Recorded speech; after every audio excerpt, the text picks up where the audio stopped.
Guys, welcome back to the Art of Whiskey. Jamarcus, our craftsman, is going to put together another fun drink. Now, when I started my whiskey journey, I had no idea that there was whiskey and there was whiskey. Well, if you're in Scotland or any place normally in Europe, or you're drinking any scotch, most of the times whiskey is spelled with a Y. In America, we do the EY. So that was the first thing that I read about whiskey when I went down to, hey, what is whiskey? Aqua vitae, water of life, etc. So every now and then I get gifted with something amazing. And had Richard not walked us through various countries and brought us some amazing scotches, I don't know that I would have liked this. But this is one of them ones for those who are Scotch fans or friends of Scotch, that you could take a little sip of, because most scotches don't run as hot as you think they are. This is 86 proof. I'm used to drinking 115 and up, just pure whiskey, bourbon, rye, etc. So when you give me some 80 proof, I'm like, okay, what I love about scotch is even at 80 to 90 proof, you normally can taste tons of flavor. And my God, I haven't had this in a while. I'm thinking to myself, did this just get better? I think it did. But let's say someone enters your home and they have no clue about scotch. Lefroy, from my understanding, is a good scotch to introduce them to. And if they are not fans of it, why not put it in a drink? So Jamarcus is going to walk you through what goes into a highball, smoky, maple, scotch something. He'll tell you more about it. What's up, guys? Mr. Best, your craftsman here back at the Art of Whiskey. So, smoky maple highball. It's a classic original format going back into the 1800s, which used to be simply just whiskey and soda. But this is a twist on that. We're using scotch, which is going to be super smoky, and then the maple is going to help soften those edges. Like he was saying, if you have a person who's coming over and you're trying to introduce them to scotch, this is something I would highly recommend introducing them with, by just doing something simple with scotch, maple, and club soda.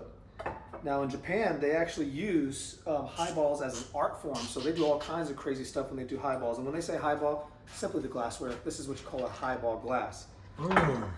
So what we're going to do here, we're going to always start with your mixers first. Half an ounce of maple syrup. Actually, I'll do this up here so y'all can see. Boom. And we'll go ahead and top this with the ice already. Boom. So we'll go here, half an ounce. Maple syrup. That ain't no. So can you use any maple syrup? Is that a liquor maple syrup? Or You can use any maple syrup. So you use Miss Butterworth. You could use Miss Butterworth, but I would also probably find something a little more, what do you call it? What's the word I'm looking for? Well, one of the things, Miss Butterworth's got tons of viscosity. That thing is thick. Don't use no molasses, is what you say. Yeah, there you go. That's a good way to put it. And then we'll do 2 ounces of Lefroy. Just 2? Yep. Ain't never enough, y'all. You know, that's so for him. And mind you, even when he drinks this neat, he's only still pouring an ounce. So I'm like, yo, what are you talking about? 2 ounces isn't enough. I only pour an ounce because I'm trying to be respectful to people. There you go. He like this. Top with soda. Something very simple. You can make at home. And then when I say roll it, you'll simply do this, because it's all sitting here at the bottom of that maple syrup. So you want to roll the cocktail. And this is what you just simply do right here. Oh, man. So it mixes it. Is this what they do at Starbucks? How many times should you roll it? Something like this, you only need to roll it once. And then you can, but also depending on the style of maple syrup as well, I presume. Absolutely, because if it's really, really thick, you might want to roll it a couple times. So that's a good point as well. And then we'll simply garnish with an orange peel. A little express, boom. Hit the rim. And then cheers. I didn't even get to try this one. How was it? That's good, man. Now, guys, as I've said before. Oh, yeah. Oh, man, it definitely gives that kick that the scotch gives. Exactly. Hey! Guys, we got dogs in here and they fuss about everything, man. They hear a little squirrel running around. They act like Donkey Kongs. I repeat. A squirrel running around. Can you even hear them? They can. I was gifted some Lefroy. I, again, had no clue what scotch was.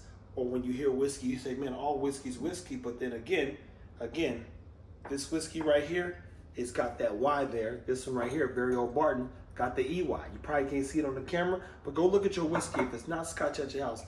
Whiskey from Europe, from Scotland, it's always got the Y. And a lot of times it's aged, or not always aged, in some type of wine barrel. So it's got a port finish or something in that form fashion. The temperature's relatively mild, so you can get into 10, 15, 20, 50, 100-year-old scotches, which is crazy to me. Haven't had the pleasure yet, but I promise you, I'm gonna bump into somebody and they'll be like, hey Trev, let's get you some 100-year-old scotch. Let's get you trying some 50, some 25. I'm gonna be like this, say less. Because I know those bottles get expensive. Anything else people should know about scotch? Again, scotch is what people consider or call or believe to be the original whiskey. And here in America, we turned around and figured out how to use our corn and various other things, rye and grains and things that we were, hey, we got too much of this. What should we do with this? Hey, well, let's make some bourbon. Let's make some rye bourbon. Let's make some wheated bourbon. Let's do all these things because we're overproducing to a degree. But hey, the spirit industry is booming still. Anything else you want to know? I would say, I mean, in comparison from whiskey over here to whiskey over there in terms of Scotch versus American whiskey, the one thing you always notice that the difference is that this is going to have very, very high smoky notes. You'll be able to smell it off the top. And that's from the peat, right? Yeah. Mm-hmm. Yeah. It's a peated whiskey. You could just drink that one. I know, man. I'm just like, I'm trying to see something. I'm trying to see something. CC what? CC. I'm trying to CC on the CC. I'm practicing the rolling. I'm rolling like Tina Turner, rolling on the river.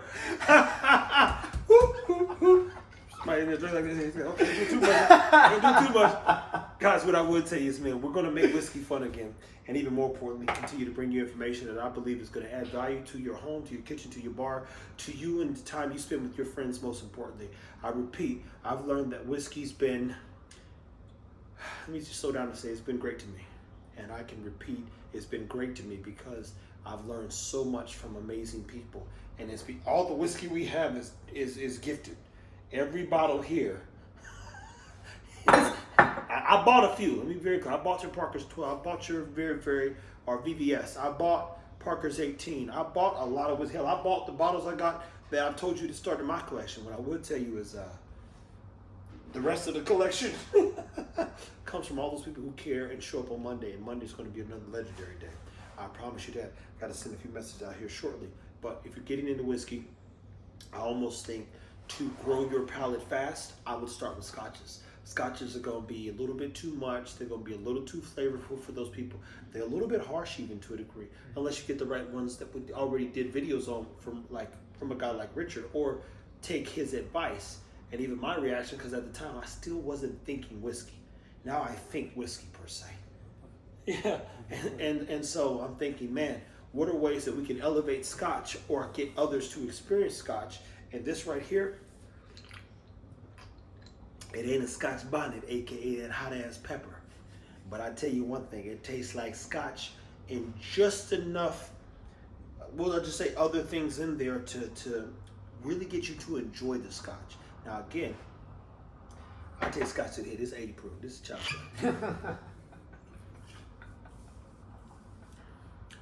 And for me, now that I know a lot about flavors and flavor profile, it's like the first time you tried spice, you go, ooh, that's too spicy. And then someone added enough spice where it didn't burn your throat, it didn't make you cry, it didn't make you sweat, but you felt your mouth tingle with spice. Man, what you do to that one? I only did this. Stay tuned, people. Keep it whiskey. If you're getting into the Scotch space or the whiskey space, I would encourage you almost to start with Scotch. So we might do a video on how to choose or build your palate through Scotch and then work your way through bourbon, because Scotch is often your last pour of the night. And you know why? Because it's got so much flavor. It's the one drink beyond a reasonable doubt that's going to not blow your palate out, but take over, and it'll be hard to double back and be like, yeah, let me get back to this Barry O'Barton. Let me get back to this Barely Lee. Let me get back to this Elijah Craig. It ain't happening. Not when you drink Scotch. And if you're a fancy Scotch, then you go, let me just keep it Scotch. Guys, until next time, keep it whiskey.